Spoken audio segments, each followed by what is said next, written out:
Summer's here, and I picked up some electrolytes to help the goats cope with the heat. And I decided to see if I could make my own. So looking at the analysis here, we've got dextrose, glycine, salt, sodium, and potassium. So I picked up those. I did not get glycine, which is an amino acid, but that's okay. That's not really an electrolyte. It'd be nice to have, but I don't have the glycine. So I have the essentials here. And I'm going to weigh them out. And I'm basing my recipe on the percentages in the breakout on the bag. So I'm following with the ingredients, and as for the amounts, I'm using the percentages. And to make that a little easier, I'm going to put it in this jar. Gonna hit the tare button to zero it out so we don't look at the weight of the jar. And then I'm gonna switch it to grams. I think that would make it easier to follow the percentages by using grams as a percent. So we have 50% dextrose in the bounce back. I'm gonna use 50 grams of dextrose.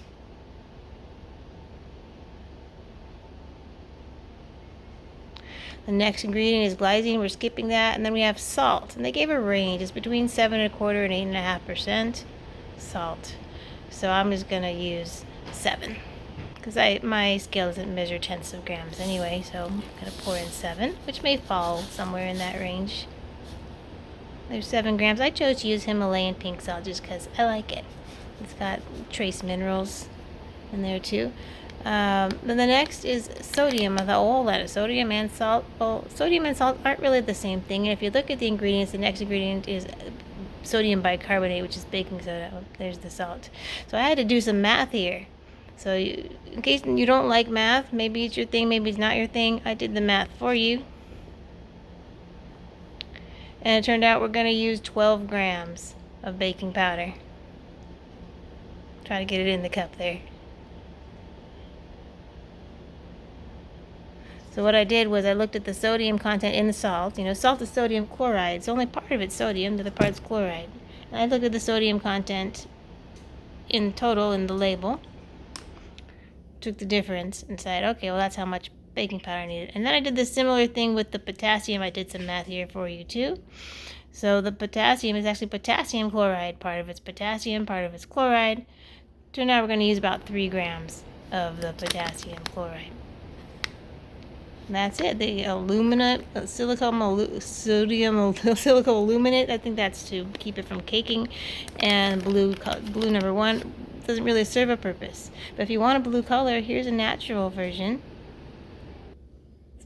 Hey Google, is spirulina good for goats? On the website publish.csiro.au, they say, addition of spirulina microalgae with a high nutritional value to the diet of many farm animals, including pigs, goats, cattle, chickens, and pets, as well as their use in aquaculture, have resulted in increased production, health, fertility, and profitability, Madeira et al. To find out more, look for the link in your Google Home or Google Assistant app. Thanks, Google. I'll take that as a yes. I don't really know how much spirulina to add. I don't have anything to go by there. So I'm just going to put a little bit in here. Give it a little bit of color and a trace amount of micronutrients. A little bit of protein. Put it in there. Close the lid. Shake it up. Keep on shaking. And another added benefit of adding the spirulina is you can tell when it's mixed up because it's the only thing in there with color.